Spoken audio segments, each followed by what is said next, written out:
कर दी गई है।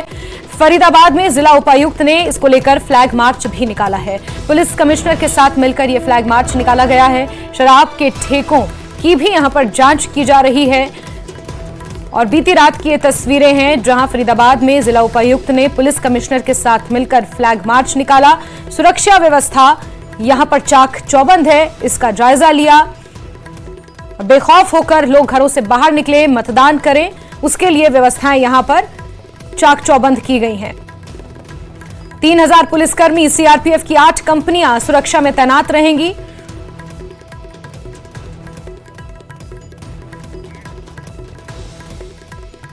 ग्यारह कंपनी पैरामिलिट्री के हैं और करीब 4,500 लोकल पुलिस है।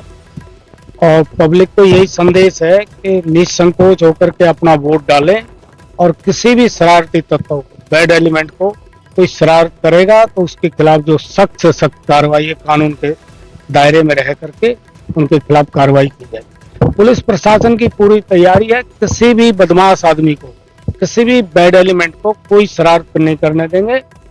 लोग घरों से निकलें, ज्यादा से ज्यादा अपना मत का प्रयोग करें और निसंकोच होकर क्या। तैयारी हमारी पूर्ण है, चाहे सिक्योरिटी की बात हो, चाहे पॉलिटिकल जो हमारी कैंडिडेट्स हैं या पॉलिटिकल पार्टीज हैं उनको ब्रीफ करने की बात हो, चाहे हमारी पोलिंग पार्टी की ट्रेनिंग की बात हो या डिस्पैच सेंटर, कलेक्शन सेंटर हो, वो सारे तैयार हैं।